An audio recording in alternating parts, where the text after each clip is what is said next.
അവരോട് പറഞ്ഞു, നിങ്ങൾ ജീവിക്കുന്ന ഈ കാലത്ത് അള്ളാഹുവിൻ്റെ ദീനിൻ്റെ മാർഗത്തിൽ സജീവ സാന്നിധ്യങ്ങളായി നിങ്ങൾക്ക് പ്രവർത്തിക്കാനായാൽ ഒരു പക്ഷേ 50 വർഷം മുമ്പ് ജീവിച്ച ആളുകൾക്ക് ലഭിക്കുന്നതിനേക്കാൾ എളുപ്പത്തിൽ നിങ്ങൾക്കായിരിക്കും സ്വർഗത്തിലേക്ക് പ്രവേശനം ലഭിക്കുക. ഞാൻ തന്നെ പറയാറുണ്ട്, 20 വർഷം മുമ്പ് ജീവിച്ച ഒരു യുവാവിനെ പോലെയല്ല ഇന്നത്തെ യുവാക്കളുള്ളത്. 50 വർഷം മുമ്പ് ജീവിച്ച ഒരു ഭൗതിക സാഹചര്യമല്ല ഇന്നത്തെ യുവത അനുഭവിച്ചു കൊണ്ടിരിക്കുന്നത്. അതുകൊണ്ട് തന്നെ നന്മയുടെ മാർഗത്തിൽ നമ്മുടെ കുടുംബത്തിലെ പുതിയ ജനറേഷനെയും അതിനടുത്ത ജനറേഷനെയും ഒക്കെ വഴി നടത്തുക എന്നുള്ളത് ഏറെ ശ്രമകരമാണ്. ഞാൻ എൻ്റെ നാട്ടിലെ എൻ്റെ സമപ്രായക്കാരെ ഒരുപാട് ആളുകളുടെ അടുത്ത സുഹൃത്തുക്കളുടെ ഒരാളാണ്. അതുകൊണ്ട് തന്നെ പലരുടെയും വ്യക്തിപരവും കുടുംബപരവുമായ വിഷയങ്ങളൊക്കെ സ്വകാര്യ സംഭാഷണത്തിനിടയിൽ നമ്മളോട് പങ്കുവെക്കാറുണ്ട്. ചിലരൊന്നും അവരുടെ അഭിമാനം അതോർത്ത് പറയാറുമില്ല. ഇതിൽ അടുത്തൊരു ദിവസം റീസെൻ്റായിട്ടുണ്ടായ ഒരു സംഭവമായതുകൊണ്ട് ഞാൻ നിങ്ങളുടെ ശ്രദ്ധയിൽപ്പെടുത്തുക. ഒരു സഹോദരൻ ഇങ്ങനെ വൈകുന്നേരം ഞങ്ങൾ ഒരു ചായക്കടയിൽ നിന്ന് സംസാരിച്ചപ്പോൾ എന്നോട് പറഞ്ഞു, പക്ഷെ ഒരു സ്വകാര്യം പറയാനുണ്ട്. എന്നിട്ട് എന്നെ വിളിച്ചുകൊണ്ട് മാറ്റി നിർത്തി പറഞ്ഞു, എൻ്റെ തൊട്ടടുത്ത് ഇന്നയാളെ വീട് നിങ്ങൾക്കറിയില്ലേ? ഇന്നലെ രാത്രി അവിടെ ഭയങ്കര പ്രശ്നങ്ങളുണ്ടായി. അവൻ മകനെ വീട്ടിൽ നിന്ന് ഇറക്കി വിട്ടിരിക്കുന്നു. മകനെയും എനിക്കറിയാം, പിതാവിനെയും അറിയാം. പക്ഷെ ഞാൻ അദ്ദേഹത്തോട് ചോദിച്ചില്ല. ഒരു 2 ആഴ്ചയ്ക്ക് ശേഷം ഒരു ദിവസം ഒന്നിച്ച് ഞങ്ങൾ യാത്ര ചെയ്യാൻ അവസരം ഉണ്ടായപ്പോൾ ഞാൻ ഒരു ബിഗിനിങ്ങിന് വേണ്ടി ചോദിച്ചു, മോനെ കുറേ ആയിട്ട് കാണുന്നില്ലല്ലോ. അപ്പം എൻ്റെ കൂടെ ഇരുന്ന് അദ്ദേഹം എൻ്റെ കൈ ഇങ്ങോട്ട് അമർത്തിപ്പിടിച്ചിട്ട് ഇവനൊന്നും പറയുന്നില്ല. ഇവൻ്റെ കണ്ണ് നിറയുന്നു. അപ്പം ഞാൻ പറഞ്ഞു, ഞാൻ ചിലതൊക്കെ കേട്ടിരുന്നു. അപ്പം എന്നോട് പറഞ്ഞു, ഞാൻ വൈകിട്ട് വീട്ടിലേക്ക് വരട്ടെ. അവൻ വൈകിട്ട് വീട്ടിലേക്ക് വന്നു. 50-ൽ താഴെയാണ് ആ പിതാവിൻ്റെ പ്രായം. 2 മണിക്കൂർ സമയം. ഈ 2 മണിക്കൂറിനിടയിൽ അവൻ്റെ കണ്ണുനീര് തുറന്നിട്ടില്ലായിരുന്നു. ഏകദേശം 20 വർഷക്കാലത്തിലേറെ ഗൾഫിൽ ജോലി ചെയ്ത് ഭേദപ്പെട്ട ഒരു വീട്, മുന്തിയ 3 വാഹനങ്ങളുണ്ട് അവൻ്റെ വീട്ടിൽ. 2 ആൺമക്കളാണ്. അതിൽ മൂത്ത മകനാണ് പിതാവിനെ കയ്യേറ്റം ചെയ്തില്ല എന്നേ ഉള്ളൂ. അതിനേക്കാൾ ഭീകരമായ രീതിയിലാണ് അയൽവാസികളൊക്കെ കേൾക്കെ അദ്ദേഹത്തിൻ്റെ അഭിമാനത്തിന് ക്ഷതമേൽപ്പിച്ചത്. ഞാൻ അദ്ദേഹത്തോട് ചോദിച്ചു, നിൻ്റെ മോനെ നിനക്ക് തിരിച്ചു കിട്ടണ്ടേ? കിട്ടണം. ഞാനതിന് എന്ത് വേണമെങ്കിലും ചെയ്യാം. ഞാൻ വെറുതെ ചോദിച്ചു, ഞാനും അവനും തമ്മിൽ ബന്ധമൊന്നുമില്ല, നീ അവൻ്റെ നമ്പർ ഒന്ന് തരുമോ? ഞാനൊന്ന് വിളിച്ചു നോക്കട്ടെ. അങ്ങനെ ഞാൻ അവൻ്റെ നമ്പർ വാങ്ങി അവനെ വിളിച്ചു. ഫോണെടുത്തപ്പോൾ ഞാൻ അവനോട് ചോദിച്ചു, സലാം പറഞ്ഞുകൊണ്ടാണ് തുടങ്ങിയത്. അവൻ സലാം മടക്കി. നീ കോഴിക്കോടുണ്ടോ? അപ്പോൾ അവനോട് പറഞ്ഞു, എനിക്ക് ആരാന്ന് മനസ്സിലായില്ല. ഞാൻ പറഞ്ഞ ഇന്നയാളാ. ഞാൻ കോഴിക്കോടുണ്ട്, നിങ്ങൾ എന്നെ കണ്ടോ? അപ്പം ഞാൻ പറഞ്ഞു, ഞാൻ ആഴ്ചയിൽ 2 ദിവസം കോഴിക്കോടുണ്ടാവാറുണ്ട്, നിന്നെപ്പോലെ ഒരാളെ കണ്ടതുകൊണ്ടാണ് വിളിച്ചത്. അങ്ങനെ സംസാരിച്ചവൻ പറഞ്ഞു, ഇനി ഞാൻ എൻ്റെ വീട്ടിലേക്കില്ല. ഞാൻ പറഞ്ഞു, നീ അങ്ങനെ പറയരുത്. അങ്ങനെ പറഞ്ഞ് ഏതായാലും അവൻ വീട്ടിലേക്ക് വരാമെന്ന് സമ്മതിച്ചു. ഒരു ചിത്രമാണിത്. അവൻ വീട്ടിലേക്ക് വന്നു. എൻ്റെ ഉറപ്പിന്മേൽ വന്നു. അവൻ നാട്ടിൽ വന്ന് ഇറങ്ങിയപ്പോൾ അങ്ങാടിയിൽ വെച്ച് അവനെ കണ്ടു. അവൻ്റെ മുടി ഏകദേശം ഇത്രയ്ക്ക് താണു കിടക്കുന്നുണ്ട്. ആകെ വികൃതമായൊരു രൂപം. അപ്പം ഞാൻ അവനോട് പറഞ്ഞു, എന്തെങ്കിലും ഒരു കാര്യം സംസാരിക്കണമെങ്കിൽ മോൻ പോയിട്ട് മുടി വെട്ടിവാ. കുറച്ചും കൂടെ മര്യാദയ്ക്കുള്ളൊരു കോലത്തിലാണെങ്കിലേ നിൻ്റെ വീട്ടിലേക്ക് കൊണ്ടുപോകാൻ കഴിയൂ. ആദ്യത്തെ പ്രതികരണ, മുടി വെട്ടിയിട്ട് ഒരു പ്രശ്നവും തീരണ്ട. എന്നാൽ നിനക്ക് പോകാം. ഞാൻ നിൻ്റെയും നിൻ്റെ ഉമ്മയുടെയും ബാപ്പയുടെയും ഒക്കെ നന്മ ആഗ്രഹിച്ചിട്ട് ഇറങ്ങി തിരിച്ചതാ. നീ പൊയ്ക്കോ, കോഴിക്കോട്ടേക്ക് തന്നെ തിരിച്ചു പൊയ്ക്കോ. 1.5 മണിക്ക് ഇത് സംഭവിച്ചു. പിന്നീട് അവൻ 6 മണിക്ക് എന്നെ വിളിക്കുന്നു. മുടി വെട്ടിയാൽ എൻ്റെ പ്രശ്നങ്ങളൊക്കെ പരിഹരിക്കുമോ എന്ന് ഞാൻ ഉറപ്പ് തരില്ല, പക്ഷെ നമുക്ക് സംസാരിക്കാം. നിങ്ങളുടെ ഉറപ്പിന്മേൽ ഞാൻ മുടി വെട്ടി വരാം എന്നാ. എന്നിട്ട് രാത്രി 12:30 മണി വരെയാണ് സംസാരിച്ചത്. ഞാൻ എൻ്റെ ജീവിതത്തിൽ ആ ഒരു പ്രായത്തിലുള്ള ചെറുപ്പക്കാരിൽ നിന്ന് പ്രതീക്ഷിച്ചതേയല്ല. കുടുംബത്തെക്കുറിച്ചും ഉമ്മയെക്കുറിച്ചും ബാപ്പയെക്കുറിച്ചുമൊക്കെ അവൻ പറയുന്നത് കേൾക്കുമ്പോൾ ഇത് ഒരു വേറിട്ടൊരു വിഷയമായിട്ട് അല്ലെങ്കിൽ ഒറ്റപ്പെട്ടൊരു കേസായിട്ട് എനിക്ക് തോന്നുന്നില്ല. പുതിയ തലമുറ വളരെയധികം മാറിയിട്ടുണ്ട്. അവരൊക്കെ ദുനിയാവിലെ പളപളപ്പിൽ മാത്രമാണ് അഭിരമിച്ച് ജീവിക്കുന്നത്. നാളെ എന്നൊരു ചിന്ത അവർക്കില്ല. ഞാൻ അവനോട് ചോദിച്ചു, 2 വർഷക്കാലം അവനെ പള്ളി ദർസിൽ വിട്ടതാ. തൊട്ടൊരു സ്കൂളിൽ പഠിപ്പിക്കുകയും പള്ളി ദർസിൽ ഓതുകയും. നിനക്ക് നമസ്കരിക്കാൻ അറിയില്ലേ? ഞാൻ നമസ്കരിച്ചിരുന്നു, പക്ഷെ അത് നിർത്തിയിട്ട് ഇപ്പോൾ 4 കൊല്ലമായി. അനക്ക് നമസ്കാരം പുനരാരംഭിച്ചുകൂടെ? നിസ്കരിച്ച് തുടങ്ങിക്കൂടെ? ഞാൻ ശ്രമിച്ചു നോക്കാം. അങ്ങനെ ചില കരാറിന്മേൽ ഒത്തുതീർപ്പാക്കി വിട്ടിരിക്കുക. ഞാൻ അതിലേക്ക് പോവല്ല. രാവിലത്തെ ചർച്ചകളിലൊക്കെ കടന്നു വന്നിട്ടുണ്ടാകും. ഏറ്റവും വലിയ സന്തോഷം ദുനിയാവിൽ എന്താ? നമുക്കറിയാം, നമുക്ക് സമാധാനത്തോടുകൂടി നിർഭയത്തോടുകൂടി ജീവിക്കാൻ സാധിക്കുക എന്നുള്ളതാണ്. അതിന് നമുക്ക് നല്ല ഒരു വിശ്വാസത്തിൻ്റെ കരുത്തുണ്ടായാൽ മതി, ആദർശത്തിൻ്റെ കരുത്തുണ്ടായാൽ മതി. പിന്നെ ഭൗതികമായി നമുക്ക് കിട്ടേണ്ട വലിയൊരു നേട്ടമെന്ന് പറയുന്നത് നാം ജീവിക്കുന്ന നമ്മുടെ കുടുംബത്തിലെ സ്വസ്ഥതയും സമാധാനമാണ്. ചിലരെങ്കിലും വിചാരിക്കുന്നു ഭേദപ്പെട്ട ഒരു വീടും മുന്തിയൊരു വാഹനവും അത്യാവശ്യം സമൂഹത്തിൽ ഉയർന്ന ഒരു സ്ഥാനവും വിദ്യാഭ്യാസവും സാമൂഹ്യമായ പദവികളുള്ള കുറച്ച് കുടുംബാംഗങ്ങളും മക്കളൊക്കെ ആയാൽ അത് പൂർണ്ണമായി എന്ന്. ഇല്ല കേട്ടോ, ഇല്ല. പഞ്ചായത്ത് പ്രസിഡൻ്റായ മകൻ എപ്പോഴെങ്കിലും ബാപ്പാനെ കാണാൻ വരിക. 82കാരനായ പിതാവ് രോഗിയായി കിടക്കുമ്പോൾ അയാളെ സന്ദർശിച്ച സമയത്ത് വെറുതെ ചോദിച്ചു. ഞാൻ പലയിടത്തും ഇത് പങ്കുവച്ചിട്ടുണ്ട്. കുറേ നേരം അദ്ദേഹത്തിൻ്റെ അടുത്തിരുന്ന് കയ്യിലിങ്ങനെ പിടിച്ച് തടവി കുറേ വിശേഷങ്ങളൊക്കെ. പഴയകാല ആദർശ പ്രവർത്തകനാണ്, മുൻനിര പോരാളിയായിരുന്നു. ആ വിശേഷങ്ങളൊക്കെ പങ്കുവെച്ച കൂട്ടത്തിൽ അറിയാതെ ചോദിച്ചു പോയി ജനപ്രതിനിധിയായ മകനെക്കുറിച്ച്. ആ ബാപ്പ പറഞ്ഞത്, അവൻ എനിക്കൊന്നും തരണ്ട, എപ്പോഴെങ്കിലും എൻ്റെ അടുത്ത് വന്ന് കുറച്ചു നേരം അവൻ ഇരുന്നുകൂടെ? എപ്പോഴെങ്കിലും അവൻ എൻ്റെ അടുത്ത് വന്ന് കുറച്ചു നേരം ഇരുന്നുകൂടെ? അത് പറയുന്നത് 80 പിന്നിട്ടൊരു പിതാവ് കണ്ണീർ വാർത്തുകൊണ്ടാണ്. അതാണ് ആഗ്രഹിക്കുന്നത്. പ്രായം ചെന്ന ആളുകളൊക്കെ മക്കളുടെയും കുടുംബാംഗങ്ങളുടെയും സാന്നിധ്യം ആഗ്രഹിക്കുന്നു. അവരുടെ നല്ല വാക്കുകളും അവരുടെ അല്പസമയം അവരുടെ കൂടെ ഇടപഴകിയുള്ള ജീവിതവുമൊക്കെയാണ് ആഗ്രഹിക്കുന്നത്.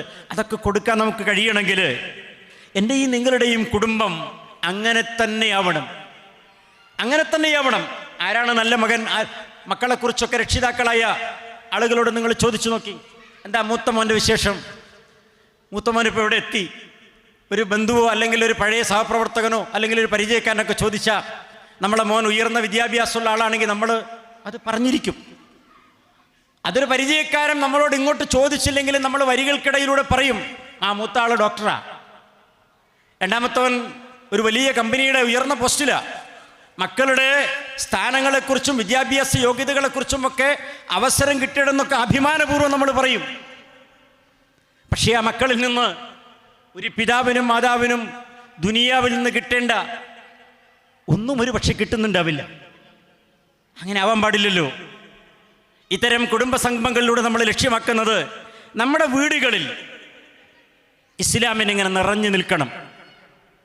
ഉപ്പയും ഉമ്മയും ഒക്കെ മാതൃകയാകുമ്പോഴേ മക്കളൊരു പരിധിവരെ ആ ഉപ്പയെയും ഉമ്മയെയും, ഞാൻ ഒരുപക്ഷെ കണ്ണൂർ തന്നെ പറഞ്ഞിട്ടുണ്ടാവും, ഞാൻ നമ്മുടെ സംഘടനാ രംഗത്തുള്ള ഒരു സുഹൃത്ത്, അവൻ്റെ മോളുടെ കല്യാണം അങ്ങനെ നീണ്ടു പോയപ്പോൾ എന്നോടൊരു സങ്കടം പറഞ്ഞു. മോൾക്ക് 23 വയസ്സായി. 2-3 നല്ല ആലോചനകൾ വന്നു. അവൾ സമ്മതിക്കുന്നില്ല. വീട്ടിൽ വൈകുന്നേരം ചെന്നാൽ സ്വൈരമില്ല. ഭാര്യ പറഞ്ഞുകൊണ്ടേയിരിക്കുന്നു, എന്തെങ്ങനെ നടന്നാൽ മതിയോ, 23 വയസ്സായില്ലേ, ഇനിയും കൊല്ലങ്ങൾ കഴിഞ്ഞാൽ നല്ലൊരു ബന്ധം കിട്ടാൻ പ്രയാസമാവൂലേ? അപ്പോൾ അദ്ദേഹത്തിനും പേടി തോന്നി തുടങ്ങി. പക്ഷെ നേരിട്ട് ചോദിക്കാൻ ആ ഉപ്പക്ക് വയ്യ. അങ്ങനെ ഒരു ദിവസം അദ്ദേഹം ഇങ്ങനെ സങ്കടത്തോടെ പറഞ്ഞു, നിങ്ങൾ എൻ്റെ മോളോടൊന്ന് സംസാരിച്ചു നോക്കുമോ? ഞാൻ പറഞ്ഞു, അതിനായിട്ട് നിൻ്റെ വീട്ടിലേക്ക് വരുന്നത് മോശമല്ലേ? യാദൃശ്ചികമായി എങ്ങാനും ആ വഴിക്ക് വരുമ്പോൾ ഇൻഷാ അല്ലാഹ് നമുക്കൊന്ന് സംസാരിച്ചു നോക്കാം. അധികം വൈകാതെ അദ്ദേഹത്തിൻ്റെ വീട്ടിലൊരു പ്രഭാത ഭക്ഷണം, ഒരു പ്രാതൽ കഴിക്കാൻ അവസരം കിട്ടി. അങ്ങനെ ഭക്ഷണം കഴിച്ച് വളരെ തന്ത്രപൂർവ്വം ഉപ്പയും ഉമ്മയും കൂടെ എൻ്റെ സുഹൃത്തും ഭാര്യയോട് മാറിയപ്പോൾ മോളോട് ഞാൻ ചോദിച്ചു, മോളെ പഠിത്തമൊക്കെ എവിടെ എത്തി? ഏതെങ്കിലും PSC ലിസ്റ്റിലൊക്കെ കയറിയിട്ടുണ്ടെന്ന് ഇങ്ങനെ ചോദിച്ച് കൂട്ടത്തിൽ കല്യാണകാര്യം ചോദിച്ചു. അപ്പോൾ അവൾ പറഞ്ഞു, എനിക്കറിയായിരുന്നു നിങ്ങളിത് ചോദിക്കുന്നത്. അപ്പം ചോദിച്ചു, എന്തേ? നല്ല 2-3 അന്വേഷണങ്ങൾ വന്നതല്ലേ? നാട്ടിൽ ജോലിയുള്ളൊരു ചെറുപ്പക്കാരൻ, ഗൾഫിൽ നല്ല ജോലിയുള്ള ഭേദപ്പെട്ട ഒരു പൊസിഷനിൽ ഇരിക്കുന്ന ആൾ, എന്തേ മോള് സമ്മതിക്കാതിരുന്നത്? അപ്പോൾ അവൾ പറഞ്ഞു, ഞാനെൻ്റെ മനസ്സിൽ കാണുന്ന ഒരു ഇണയുണ്ട്. അങ്ങനെ പറഞ്ഞത്, ഇണ എന്നാണ് പറഞ്ഞത്. ഞാൻ എൻ്റെ മനസ്സിൽ കാണുന്ന ഒരു ഇണയുണ്ട്. ആ ഒരു റേഞ്ചിലേക്ക് വന്ന ആളുകളൊന്നും എത്തിയിട്ടുണ്ടായിരുന്നില്ല. പറയാതെ ഞാൻ ചോദിച്ചു പോയി, നീ നിൻ്റെ മനസ്സിൽ കാണുന്നത് എങ്ങനെയുള്ളൊരു ഭർത്താവിനെയാണ്? അവൾ പറഞ്ഞു, ഞാൻ എൻ്റെ ഉപ്പയെപ്പോലുള്ള ഒരാളെയാണ് ആഗ്രഹിക്കുന്നത്. എനിക്കെൻ്റെ സുഹൃത്തിനോട് അസൂയ തോന്നി. ആ പെൺകുട്ടി പറയുകയാണ്, എനിക്കെൻ്റെ ബാപ്പയെപ്പോലുള്ള ഒരു ഭർത്താവിനെയാണ്. 23 വയസ്സുകാരിയായ ആ യുവതി തൻ്റെ ഉപ്പയെ എത്രമാത്രം ആദരവോടുകൂടി, അല്ലേ, അവളുടെ റോൾ മോഡലാണ് ഉപ്പ. ആ ഉപ്പ കുടുംബത്തിനിങ്ങനെ പകർന്നു നൽകിയ കുറേ പാഠങ്ങളുണ്ട്. അദ്ദേഹത്തിൻ്റെ വീട്ടിൽ പ്രായം ചെന്ന ഉമ്മയുണ്ട്, ഉപ്പയില്ല. ഇളയ മക്കളുണ്ട്. അയൽവക്ക വീടുകളിലാണ് അദ്ദേഹത്തിൻ്റെ അടുത്ത ബന്ധുക്കളൊക്കെ താമസിക്കുന്നത്. ആ കുടുംബങ്ങളിലെയൊക്കെ ഏറ്റവും ഇഷ്ടപ്പെട്ട ആളാണ് സംഘടനാ രംഗത്ത് സജീവ സാന്നിധ്യമായ ആ സഹോദരൻ. ഞാൻ എൻ്റെ ഉമ്മമാരോടും എൻ്റെ സഹോദരങ്ങളോടും പറയുന്നത്, നമുക്കൊക്കെ നമ്മുടെ മക്കളുടെ റോൾ മോഡലുകളാവാൻ സാധിക്കണം. അത് എളുപ്പമൊന്നുമല്ല. എൻ്റെയും നിങ്ങളുടെയും വീടകങ്ങളിൽ ദീൻ നിറഞ്ഞു നിൽക്കുന്ന ഓരോ കാര്യങ്ങളിലും ഇന്നത്തെ ന്യൂജൻ രക്ഷിതാക്കളുടെ ഏറ്റവും വലിയ പ്രശ്നം എന്താ? നോ പറയാൻ കഴിയില്ല, അല്ലേ? ഇപ്പോൾ ഇവിടെ കുറേ കുട്ടികൾ ഓടിക്കളിക്കുന്നുണ്ടല്ലോ. 1.5 വയസ്സുകാരനും 2 വയസ്സുകാരനും ഒക്കെ ഒരു മൊബൈൽ ഫോൺ എടുത്തിട്ട് അതുപോലും വാങ്ങി വെക്കാൻ പ്രാപ്തിയില്ലാത്തവരാണ് നമ്മുടെ പല ന്യൂജൻ രക്ഷിതാക്കളും. എനിക്ക് 5 പേരമക്കളുണ്ട്. ഞാൻ എൻ്റെ മകളോടും മരുമകളോടൊക്കെ പറയും, നിങ്ങൾ ഈ മൊബൈൽ ഫോൺ കൊടുത്ത് കുട്ടികൾ അടക്കിയിരുത്തുമ്പോൾ പറയാറുള്ളത്, മക്കളെ ഇതിനേക്കാൾ നല്ലത് കഞ്ചാവ് ലേശം കൊടുക്കുന്നതാ. ഒരു 3-4 മണിക്കൂറൊക്കെ ഒരു പക്ഷേ കുട്ടി അങ്ങനെ മയങ്ങി കിടന്നോളും. എന്നാലും ഇത്രയേറെ പ്രതിസന്ധി ഉണ്ടാവില്ല. അതുകൊണ്ട് പലപ്പോഴും ശക്തമായി ഇല്ല എന്ന് പറയാൻ, അരുത് എന്ന് പറയാൻ, നോ എന്ന് പറയാൻ പലർക്കും കഴിയാതെ പോകുന്നതാണ് ഒരുപടി പ്രശ്നങ്ങളുടെ കാരണം. അത് ചെറുപ്രായത്തിൽ നമ്മളൊന്ന് ആരംഭിച്ചു നോക്കി. ഉപ്പ പറയുകയാണ്, പോകരുത് മകനെ, പോകരുത് എന്ന് ഉപ്പ പറഞ്ഞാൽ പിന്നെ ഉമ്മയുടെ ഒരു റെക്കമെൻഡേഷൻ ആ വിഷയത്തിൽ ഉണ്ടാവാൻ പാടില്ല. തരില്ല എന്ന് പറഞ്ഞാൽ പിന്നെ ഉമ്മ റെക്കമെൻഡ് ചെയ്തിട്ട് വാങ്ങിക്കൊടുക്കരുത്. ഞാനിത് ഉദാഹരണം പറഞ്ഞത്, ഇന്ന് എന്തും, അല്ലേ, എന്തും എങ്ങനെയാ ഭീഷണിയിലൂടെ നേടുന്നൊരു കാല. ഒരു തമാശ പറഞ്ഞു എൻ്റെ ഒരു സഹപ്രവർത്തകൻ, 3-4 മക്കളുള്ള രക്ഷിതാവാണ്. എന്തോ ഒരു ആവശ്യം പറഞ്ഞപ്പോൾ രക്ഷിതാവ് പറഞ്ഞു മേടിച്ചു തരില്ല. അപ്പോൾ അവൻ പറഞ്ഞു, ഞാൻ ആത്മഹത്യ ചെയ്യുമെന്ന് പറഞ്ഞു.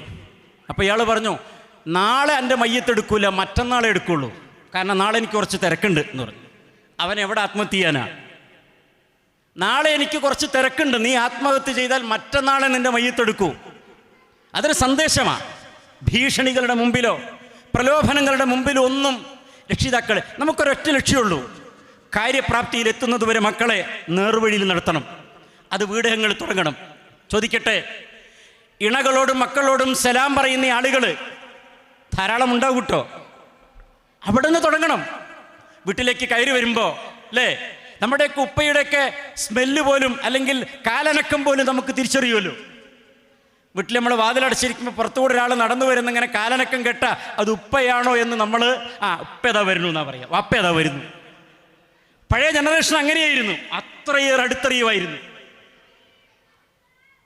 ആ രക്ഷിതാക്കളിന് കയറി വരുമ്പോൾ സന്തോഷത്തോട് ഉപ്പാക്ക് സലാം അടക്കാൻ കാത്തിരിക്കുന്ന മക്കളാവണം. തിരിച്ചും അങ്ങനെ നമ്മുടെ വീടുകളിൽ തുടങ്ങുക. ചില പരിഷ്കാരങ്ങളൊക്കെ വീടുകളിൽ തുടങ്ങുമ്പോൾ അതിൻ്റെ പ്രാഥമിക ഘട്ടത്തിലൊക്കെ ചില പ്രതിസന്ധികളുണ്ടാകും. ഞാൻ ഒരു പുതിയ പ്രദേശത്ത് നമ്മൾ ദത്തെടുത്ത് ദഅ്വാ പ്രവർത്തനം നടത്തിയ കൂട്ടത്തിൽ ആ പ്രദേശത്തിരിക്കെ ക്ലാസ്സിന് പോയപ്പോൾ എൻ്റെ കൂടെ 10ാം ക്ലാസ്സിൽ പഠിച്ചൊരു സുഹൃത്തിനെ നിർബന്ധിച്ച് അവിടെ കൊണ്ടുപോയി. അന്ന് കുടുംബജീവിതവുമായി ബന്ധപ്പെട്ടൊരു വിഷയമാണ് സംസാരിച്ചത്. നിർബന്ധിച്ചു കൊണ്ടുപോയത് കൊണ്ട് തന്നെ ആദ്യം താല്പര്യമില്ലാണ്ട് ഇങ്ങനെ ക്ലാസ്സിലിരുന്നവൻ ആ ക്ലാസ്സിൻ്റെ പ്രഭാഷകൻ്റെ വളരെ വശ്യമായ സംസാരത്തിൽ മുഴുകി അവസാനം വരെ ഇരുന്നു. പിന്നെയൊന്നും അവൻ ആ പ്രദേശത്ത് ക്ലാസ്സിന് പോയില്ല. പക്ഷെ ഒരിക്കൽ ഞാൻ അവനോട് ചോദിച്ചു, നീ ആ ക്ലാസ് കഴിഞ്ഞിട്ട് എന്താ എൻ്റെ അഭിപ്രായം? അല്ല, അവനോട് പറഞ്ഞു, ഞാൻ ആവേശത്തിൽ പോയി എൻ്റെ വീട്ടിൽ പോയിട്ട് സലാം പറഞ്ഞു. പക്ഷെ എൻ്റെ ഭാര്യ വായ പൊത്തിയിട്ട് ഒരൊറ്റ ചിരിയാണെന്ന് പറഞ്ഞു. ക്ലാസ്സൊക്കെ കേട്ട് ആവേശത്തിൽ വീട്ടിൽ ചെന്ന് സലാം പറഞ്ഞപ്പോൾ അവൾ വായ പൊത്തി ചിരിച്ചു, സലാമിന് പ്രതികരിച്ചില്ല, കളിയാക്കി. പക്ഷെ അവൻ അവിടെ നിർത്തിയില്ല. അവൻ എല്ലാ ദിവസവും സലാം പറഞ്ഞു. എത്ര ദിവസം ചിരിക്കും? അതൊരാഴ്ചയിലപ്പുറം പോവില്ല. സലാമിന് പ്രതികരിച്ചു തുടങ്ങും. 1.5 വർഷത്തിന് ശേഷം ഒരു കല്യാണ വീട്ടിൽ നിന്ന് എന്നോട് പറഞ്ഞെന്തറിയോ? അന്നത്തെ ആ സംഭവമില്ലേ, ഇപ്പം എന്താ എൻ്റെ വീട്ടിലെ അവസ്ഥ എന്നറിയോ? എൻ്റെ മക്കള് രാവിലെ മദ്രസയിലേക്ക് പോകുമ്പോൾ അവർ ഉമ്മ അസ്സലാമു അലൈക്കും എന്ന് പറഞ്ഞിട്ട് മദ്രസയിലേക്ക് പോകുമ്പോൾ വീട്ടിൽ നിന്ന് ഇറങ്ങുമ്പോൾ കുട്ടികളുടെ സലാമിന് വേണ്ടി എൻ്റെ ഭാര്യ ഇങ്ങനെ ഉമ്മറത്ത് വന്ന് നിൽക്കും. വീടിൻ്റെ മുമ്പിൽ വന്നിങ്ങനെ നിൽക്കും മക്കളുടെ സലാം കേൾക്കാൻ. അതൊരു മാറ്റ. അവിടെ നിന്ന് തുടങ്ങണം നമ്മൾ. പിന്നെ ഇസ്ലാം നമുക്ക് അനുവദിച്ച കാര്യങ്ങളൊക്കെ നമ്മുടെ വീടകങ്ങളിലാവാം. ഇപ്പം നമ്മളൊക്കെ വളരെ ചില വിഷയങ്ങളിലൊക്കെ ഒരു ലിബറൽ ചിന്തയിലേക്ക് പോയി തുടങ്ങിയിട്ടുണ്ട്. ഞാനതിൻ്റെ വിശദാംശങ്ങളിലേക്ക് കിടക്കുകയല്ല. നമുക്കറിയാം ഏതുവരെയാവാം. അവിടെ നിർത്തണം. നമ്മൾ നിരുത്സാഹപ്പെടുത്തണം. അത് കുടുംബത്തിലുള്ള ആളുകളാവാം, ചിലപ്പോൾ തൊട്ടടുത്ത വീടുകളിലുള്ളവരാവാം, അടുത്ത ബന്ധുക്കൾ കൂട്ടത്തിൽപ്പെട്ടവരാകാം. അതിനൊക്കെ ഒരു അതിർവരമ്പുകളും കാര്യങ്ങളുമൊക്കെ, അങ്ങനെയൊക്കെയുള്ള ചിട്ടവും ഇസ്ലാമിക രീതികളുമൊക്കെ നമ്മുടെ കുടുംബങ്ങളിൽ കൊണ്ടുവന്ന അപ്പോഴാ നമ്മൾ മാത്രം രക്ഷപ്പെട്ടാൽ പോരല്ലോ. നാം പഠിച്ച, നാം കേട്ട, നാം മനസ്സിലാക്കിയ ഏറ്റവും സുന്ദരമായ ഇസ്ലാമിക കുടുംബജീവിതം നമുക്ക് നമ്മുടെ വീടകങ്ങളിൽ അതാ കിട്ടേണ്ടത്. അവിടെ എന്തിൻ്റെയൊക്കെ കുറവുണ്ടെങ്കിലും സമാധാനം ഉണ്ടാവുക വീട്ടിൽ. നമ്മൾ കാണുന്നില്ലേ? അങ്ങനെ ഇഷ്ടംപോലെ വീടുകൾ കാണുന്നില്ലേ? എന്താണ് ആ ഉമ്മയും മക്കളും തമ്മിലുള്ള, ബാപ്പയും മക്കളും തമ്മിലുള്ള? ഞാൻ നമ്മുടെ തന്നെ സംഘടനാ രംഗത്തുള്ള വളരെ പ്രഗത്ഭനായൊരു വ്യക്തി, അദ്ദേഹം വളരെ പെട്ടെന്ന് രോഗിയാവുകയും ഒരു 2-3 ദിവസം ആളുകളെപ്പോലും തിരിച്ചറിയാൻ കഴിയാത്ത അവസ്ഥയിലെത്തി. രോഗാതുരനാകുന്നതിൻ്റെ 2 ദിവസം മുമ്പ് ഞാൻ അദ്ദേഹത്തെ സന്ദർശിച്ചിരുന്നു. ആശുപത്രിയിലേക്ക് ഷിഫ്റ്റ് ചെയ്തു എന്നറിഞ്ഞു. പിറ്റേ ദിവസം ആശുപത്രിയിൽ കാണാൻ ചെന്നു. ഇപ്പോൾ സലാം പറഞ്ഞിട്ട് ഞാൻ ചോദിച്ചു, എന്നെ മനസ്സിലായോ? അപ്പം അദ്ദേഹം ഇങ്ങനെ തലകൊണ്ടാട്ടി, മനസ്സിലായില്ല. എന്നെ മനസ്സിലായില്ല എന്ന് അദ്ദേഹം പറഞ്ഞപ്പോൾ അദ്ദേഹത്തിൻ്റെ പ്രിയതമ തൊട്ട് നിൽക്കുന്നുണ്ട്. അവർ കരയാൻ തുടങ്ങി. കാരണം അത്ര അടുത്തറിയുന്ന ഒരാളെ തിരിച്ചറിയാത്ത വിധം എൻ്റെ ഭർത്താവിന് രോഗം ബാധിച്ചിരിക്കുന്നു. ആ സമയം അദ്ദേഹത്തിൻ്റെ 2ാമത്തെ മകനുണ്ട്, കൂടെ നിൽക്കുന്നു. ആ മകനിങ്ങനെ വാപ്പനെങ്ങനെ ചേർത്ത് പിടിച്ച് അദ്ദേഹത്തിൻ്റെ നെറുകയിൽ ഉമ്മ വെച്ചുകൊണ്ട് പറഞ്ഞു, ഇല്ലപ്പാ, എൻ്റെ ഉപ്പാക്കൊന്നും പറ്റിയിട്ടില്ല. കണ്ടു നിൽക്കുന്നവരുടെ കണ്ണിങ്ങനെ നിറഞ്ഞൊഴുകും. അങ്ങനെ ചേർത്ത് പിടിക്കുന്ന മക്കളെ നമ്മൾ ആഗ്രഹിക്കുന്നു. ആ ആഗ്രഹം സഫലമാവണമെങ്കിൽ ഞാൻ നിങ്ങളും നമ്മുടെ കുടുംബങ്ങളിൽ ബോധപൂർവം ചില ഇടപെടലുകൾ നടത്തണം. എന്തിനാണ് നമ്മൾ നിർബന്ധ ബുദ്ധി ചെലുത്താറുള്ളത്? പഠിക്കാൻ അല്ലേ? വലിയ വലിയ കോഴ്സുകൾ പാസ്സായി മക്കളുടെ പേരിനെ ചേർത്തിങ്ങനെ വലിയ അല്ലേ, അവൻ ഇന്ന ബിരുദങ്ങളൊക്കെ ഉണ്ട്. പോരല്ലോ. സുബിയുടെ നേരമാകുമ്പോൾ മോൻ്റെ വാതിലിൽ പോയി മുട്ടാൻ ബാപ്പാക്ക് താക്കത്തുണ്ടാവണം. മോനെ ബാങ്ക് കൊടുത്തു, അപ്പടെ കുട്ടി പോയി പള്ളിയിൽ പോയി നിസ്കരിച്ചിട്ട് വന്നിട്ട് കിടന്നോ ക്ഷീണമുണ്ടെങ്കിൽ. ഒരു 4, 5, ചിലപ്പോൾ 6, 7 തവണ ഞാൻ ഇപ്പോഴും മുട്ടുന്ന ആളാ. ഇപ്പോഴും ഞാൻ എൻ്റെ മക്കളുടെ വാതിൽ മുട്ടുന്ന ആളാ. ഒരു പക്ഷേ നേരം വൈകി വന്ന് കിടന്നാൽ അവർക്ക് നമ്മളെപ്പോലെ എഴുന്നേക്കാൻ കഴിഞ്ഞോളുന്നില്ല. പക്ഷെ 1, 2 മുട്ടിൽ അവരെഴുന്നേറ്റ് പോകും. നമുക്ക് വേണ്ടിയല്ല വാതിൽ മുട്ടുന്നത്, അവർക്ക് വേണ്ടിയാ. ഒരു പക്ഷേ അവർ പ്രാഗി പറഞ്ഞേക്കാം, സ്വസ്ഥമായിട്ടൊന്നും ഉറങ്ങാനും സമ്മതിക്കൂല. പക്ഷെ കുറച്ച് കഴിയുമ്പോൾ അവർക്ക് ബോധ്യമാകും, എന്നെ പരിവപ്പെടുത്തുന്നതിൽ എൻ്റെ വാപ്പയെടുത്ത റിസ്ക് എത്രയാണെന്ന്. അങ്ങനെ നമ്മൾ റിസ്ക് എടുത്തിട്ട് നമ്മുടെ മക്കളെ, നമ്മുടെ വീടകങ്ങൾ അങ്ങനെ ഒന്ന് ക്രമീകരിച്ച് നോക്കുക. അതിനുള്ള ഉപദേശങ്ങളും നിർദ്ദേശങ്ങളുമാണ് ഇവിടെ നിന്ന് കിട്ടിയത്. ഇത് സമാപന സെഷനാ. ഒരു പകല് മുഴുവൻ രാവിലെ മുതൽ വൈകുന്നേരം വരെ നിങ്ങൾ ചെലവാക്കിയിട്ട് അത് ഫലം കിട്ടണം. അതുകൊണ്ട് ഈ സദസ്സ് ധന്യമാക്കി ഇതിൻ്റെ സംഘാടകരെ സംതൃപ്തിപ്പെടുത്തുന്നതിനപ്പുറം എൻ്റെയും നിങ്ങളുടെയും വീടുകളിൽ സന്തോഷം ഇങ്ങനെ നിറഞ്ഞു നിൽക്കണം. ആ ഉപ്പയെ കണ്ട്, ആ ഉമ്മയെ കണ്ട്. ചില വീടുകളിലൊക്കെ നമ്മൾ, എവിടെ മോനെ ഉപ്പ? ഇപ്പോൾ ഇവിടെ ഒരാൾ വന്നിരുന്നു, എന്തോ ഒരു ആവശ്യം പറഞ്ഞിട്ടാണ് വന്നത്, ഇപ്പം അയാളപ്പം പോയിട്ടുണ്ട്. അത് ചെറിയൊരു മെസ്സേജ് അല്ല. ആ മറ്റുള്ളവരുടെ പ്രശ്നങ്ങൾ പരിഹരിക്കാൻ, അവരുടെ ആവശ്യങ്ങൾ നിവർത്തിക്കാൻ ഇറങ്ങിപ്പുറപ്പെടുന്നവനാണ് എൻ്റെ ഉപ്പ. ആ മകൻ കാരുണ്യ മേഖലയിൽ, ജീവകാരുണ്യ പ്രവർത്തനങ്ങളിൽ ഉപ്പയെ കണ്ടാണെങ്കിൽ അതിൻ്റെ തുടർച്ചയുണ്ടാകും. ഞാനത് പറഞ്ഞു. ഒരിക്കൽ പറഞ്ഞു, കോഴിക്കോട്ടങ്ങാടിയിലെ വളരെ പ്രഗത്ഭനായ നമ്മുടെ ആതുര സേവന രംഗത്ത് നിറസാന്നിധ്യമായ ഒരു മനുഷ്യൻ, എൻ്റെയൊക്കെ സമപ്രായക്കാരൻ, 4-5 വർഷം മുമ്പ് മരണപ്പെട്ടു. അതേ മാർഗത്തിലാണ് അദ്ദേഹത്തിൻ്റെ മക്കളും കുടുംബാംഗങ്ങളും. അതെന്താ? ഏത് പാതിരാത്രിയിൽ നമ്മൾ വിളിച്ചൊരാവശ്യം പറഞ്ഞാൽ, മാഷേ അത് ഞാനേറ്റു എന്നാ പറയുക. മെഡിക്കൽ കോളേജിൽ ഇന്ന വാർഡിൽ ഇങ്ങനെ ഒരു രോഗിയുണ്ട്, വലിയ പ്രതിസന്ധിയില്ല, ഒന്ന് ശ്രദ്ധിക്കണം കേട്ടോ, അത് ഞാനേറ്റു. മണിക്കൂറുകൾക്കുള്ളിൽ അദ്ദേഹം അവിടെ എത്തും, എവിടെയാണെങ്കിലും, എന്നിട്ട് അന്വേഷിച്ച് വേണ്ടത് ചെയ്തു കൊടുക്കും. ഇന്ന ആൾ വിളിച്ചിരുന്നു കേട്ടോ, നിങ്ങളാണില്ലേ, എന്താ നിങ്ങളെ പ്രശ്നങ്ങൾ? അത് കണ്ടു വളരുന്ന മക്കളാ. അപ്പൊ നമ്മൾ എങ്ങനെയാണോ നമ്മുടെ വീടും പരിസരവും രൂപപ്പെടുത്തുന്നതിൽ ബോധപൂർവം, അതാ മക്കളെ കൂട്ടി പോകേണ്ടിടത്തേക്ക് പോകണം. ഒന്നുകൂടെ പറഞ്ഞു നിർത്തിക്കോട്ടെ. ഈ അരയ്ക്ക് താഴെ തകർന്ന എന്ന് പറഞ്ഞ ശയ്യാവലംബികളായ 60-നും 18-നും ഇടയിൽ പ്രായമുള്ള, ഞാൻ അങ്ങനെ പറഞ്ഞത് 18-നും 60-നും ഇടയിൽ എന്നാണ് പറയേണ്ടത്, കിടപ്പ് രോഗികളായ ആളുകൾക്ക് ഒരു തൊഴിൽ പരിശീലനം നൽകുന്ന ഒരു ക്യാമ്പ് നടത്താൻ തീരുമാനിച്ചു. ഞാനൊക്കെ ഭാരവാഹിയായിട്ടുള്ള ഒരു ട്രസ്റ്റിന് കീഴിൽ. അങ്ങനെ ഒരു മുനിസിപ്പാലിറ്റിയും 6 പഞ്ചായത്തുകളുമുള്ള വിശാലമായ ഒരു താലൂക്ക് പരിധിയിൽ ഇത്തരം 18-നും 60-നും ഇടയിൽ പ്രായമുള്ള ശയ്യാവലംബികളായ ആളുകളുടെ ലിസ്റ്റ് ശേഖരിച്ചു. 200-ലധികം ആളുകളുണ്ടായിരുന്നു. അത്രയൊക്കെ ആളുകൾ നമ്മുടെ ചുറ്റുപാടുകൾ രോഗികളായി കിടക്കുന്നുണ്ടോ നിങ്ങൾ ആലോചിച്ച് നോക്കും, ഒന്ന് അന്വേഷിച്ച് നോക്കുക. എന്നിട്ടത് പരിമിതപ്പെടുത്തി 3 പഞ്ചായത്തും ഒരു മുനിസിപ്പാലിറ്റിയായിട്ട് ചുരുക്കി അതിൽ നിന്ന് 61 ആളുകൾക്ക്. ഞാനിത് പറയുന്നത്, ഈ 61 ആളുകളെ നമ്മൾ കൊണ്ടുവരാൻ ഓരോരുത്തരെ ചുമതലപ്പെടുത്തി, വാഹനങ്ങളുള്ളവരെ. എന്നിട്ട് അവരോട് പറഞ്ഞു, നിങ്ങൾ പോയി കൊണ്ടുവരണം. അത് വലിയൊരു പാടാ. അതിൽ 25-കാരനുണ്ട്, 40-കാരനുണ്ട്, 50-കാരനുണ്ട്. ജീവിതത്തിൻ്റെ തുടക്കത്തിൽ തന്നെ അപകടത്തിലൊക്കെ പെട്ട് 4 ചുമരുകൾക്കുള്ളിൽ തളയ്ക്കപ്പെട്ട സഹോദരങ്ങൾ. അവരെ കൊണ്ടുവരാൻ പോകുമ്പോൾ ഞാനൊരുത്ത രോഗിയെ കൊണ്ടുപോയപ്പോൾ എൻ്റെ മോനെ കൂടെ കൊണ്ടുവരേണ്ടിയിരുന്നു. എൻ്റെ മോൻ്റെ അതേ പ്രായമുള്ള ആളാ. അവൻ എന്നോട് പറഞ്ഞത്, ഈ ചെറുപ്പക്കാരൻ പറഞ്ഞത്, ഇനി ഒന്നിങ്ങനെ നിങ്ങൾ പൊക്കിയാൽ ഞാൻ എൻ്റെ കൈ കൊണ്ട് മുണ്ടുടുക്കുക, തുണി ഉടുക്കാന്നാ. എൻ്റെ മോനോട് ചോദിച്ചു, അയാൾക്ക് എന്തു പറ്റിയതാ? ഞാൻ പറഞ്ഞു, 18 വയസ്സിൽ അപകടം പറ്റിയതാ.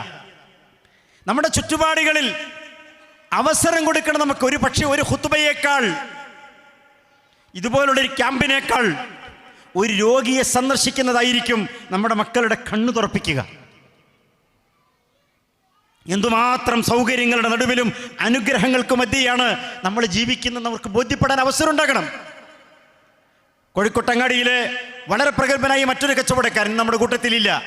അദ്ദേഹം ആഴ്ചയിലൊരിക്കൽ തൻ്റെ കുടുംബാംഗങ്ങളെ കൂട്ടി മെഡിക്കൽ കോളേജിൻ്റെ വരാന്തയിലൂടെ ഇങ്ങനെ പോകും. അദ്ദേഹം പറഞ്ഞത്, ഞാൻ എൻ്റെ മക്കളെ ചിലതൊക്കെ പഠിപ്പിക്കാനാണ് അങ്ങനെ കൊണ്ടുപോകുന്നത്.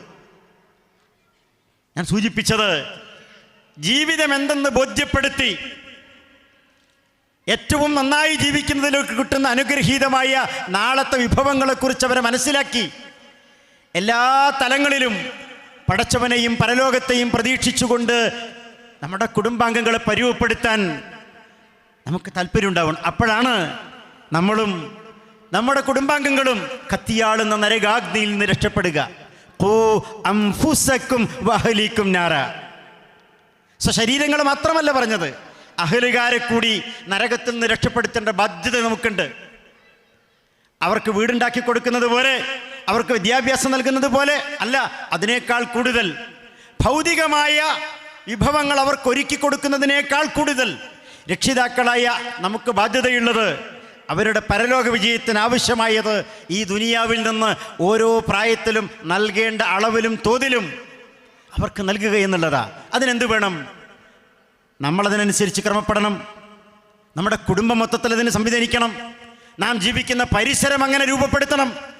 അതാണല്ലോ നമുക്ക് നമ്മുടെ ആദർശമനുസരിച്ച്, നമ്മുടെ സംസ്കാരമനുസരിച്ചൊരു പ്രദേശത്ത് ജീവിക്കാനുള്ള സാഹചര്യമില്ലെങ്കിൽ, അള്ളാഹുവിൻ്റെ ഈ ദുനിയാവ് വളരെ വിശാല. എത്ര മുന്തിയ വീടാണെങ്കിലും വലിയ സംവിധാനങ്ങളാണെങ്കിലും അതൊഴിവാക്കി അത്തരത്തിലൊരു പ്രദേശത്തേക്ക് പറിച്ചു നടണമെന്നാണ് ഞാൻ പറയുക.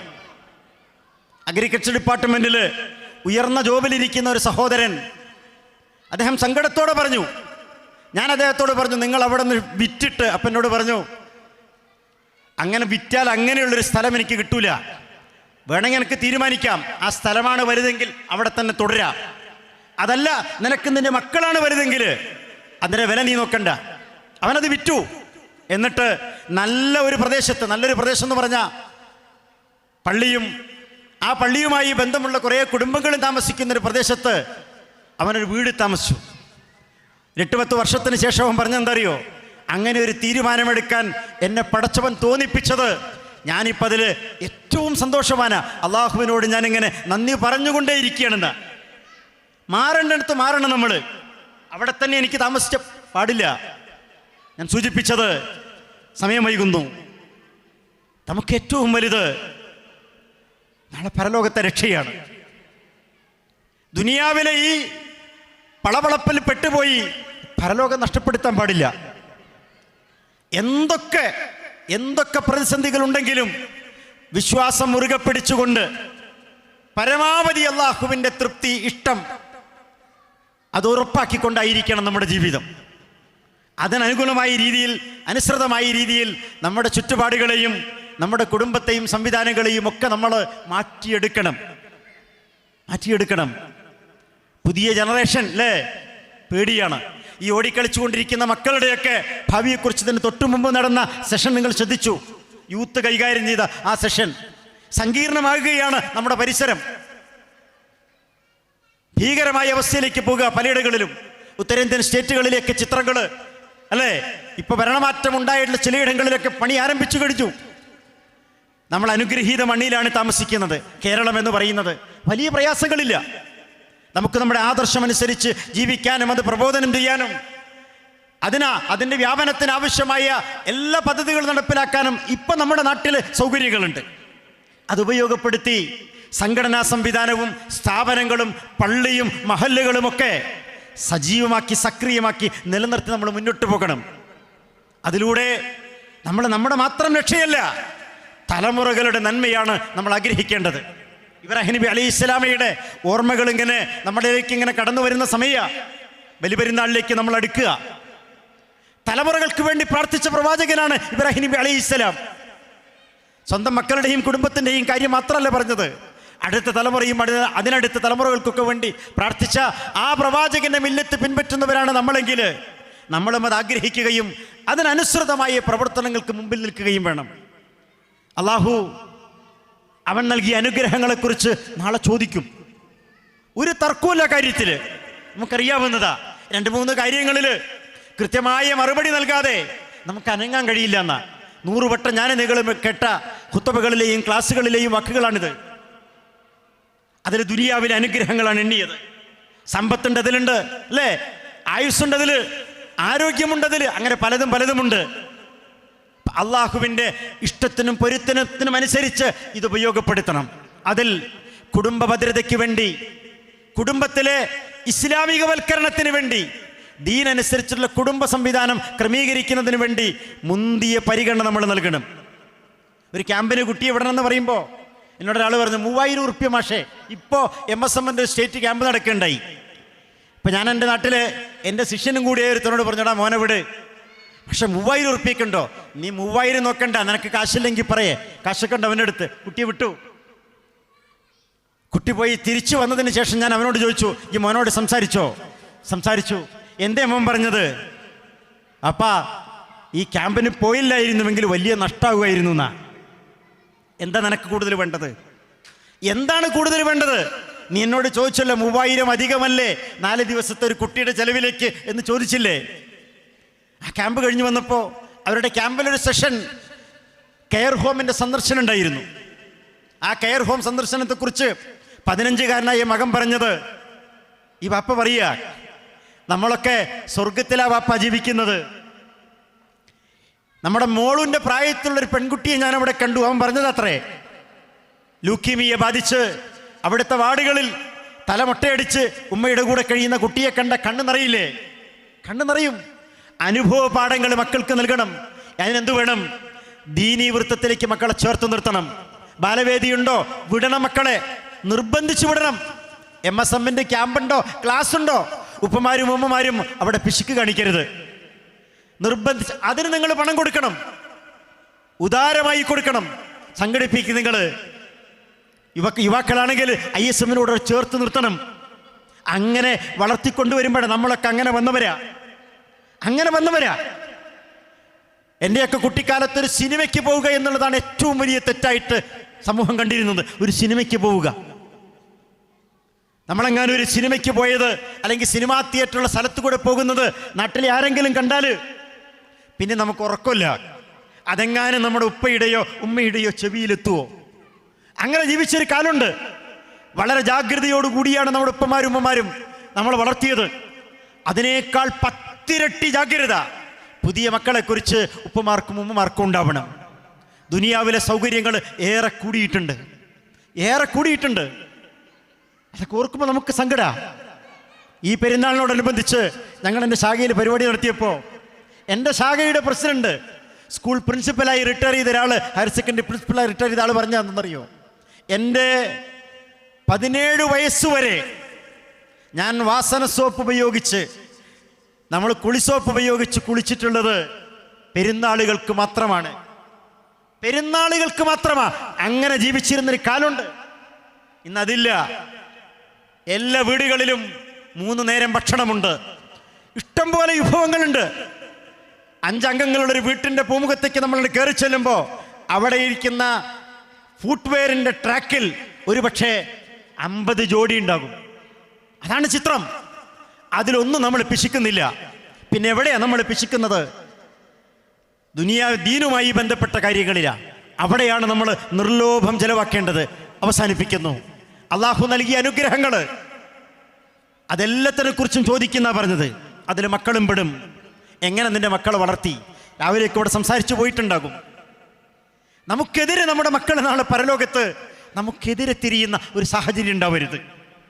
ജീവിതം മുഴുവൻ അവർക്ക് വേണ്ടി ഹോമിച്ചവരാണ് നമ്മൾ. അതുകൊണ്ട് എൻ്റെയും നിങ്ങളുടെയും വീടുകൾ, കുടുംബങ്ങൾ പൂർണ്ണമായും ഇസ്ലാമിക ചിട്ടയിലും വട്ടത്തിലും ഇസ്ലാമിക ശിക്ഷണത്തിലും സംവിധാനത്തിലും ക്രമീകരിച്ച് മുന്നോട്ട് പോകാൻ നമ്മൾ തീരുമാനമെടുക്കുകയും ബോധപൂർവം അതിനുവേണ്ടി നമ്മൾ പരിശ്രമിക്കുകയും ചെയ്യുക. അള്ളാഹു അനുഗ്രഹിക്കുമാറാവട്ടെ. ഈ കൂടിയതിൻ്റെ 10 മടങ്ങ് സന്തോഷത്തോടു കൂടി നമുക്ക് നമ്മുടെ മാതാപിതാക്കളുടെ കൂടെ, നമ്മളുടെ ഇണകളുടെ കൂടെ, നമ്മളുടെ മക്കളുടെ കൂടെ, പേരമക്കളുടെ കൂടെ അള്ളാഹുവിൻ്റെ അനുഗ്രഹീത സ്വർഗത്തിലെ ഏറ്റവും ഉയർന്ന പദവിയായ ജന്നാത്തുൽ ഫിർദൗസിൽ ഒരുമിച്ച് കൂടാനുള്ള മഹാഭാഗ്യം റബ്ബ് സുബ്ഹാനഹു വ തആല പ്രദാനം ചെയ്യട്ടെ. റബ്ബനാ ആതിനാ ഫിദ്ദുനിയ ഹസന വഫിൽ ആഖിറതി ഹസനതൻ വഖിനാ അദാബന്നാർ വആഖിറു ദഅവാനാ അൽഹംദുലില്ലാഹി റബ്ബിൽ ആലമീൻ. ബിസ്മില്ലാഹിർ റഹ്മാനിർ റഹീം. ഈ സമാപന സെഷൻ ഉദ്ഘാടനം ചെയ്തതായി അറിയിച്ചുകൊണ്ട് വാക്കുകൾ ചുരുക്കുന്നു. അസ്സലാമു അലൈക്കും വറഹ്മത്തുള്ളാഹി.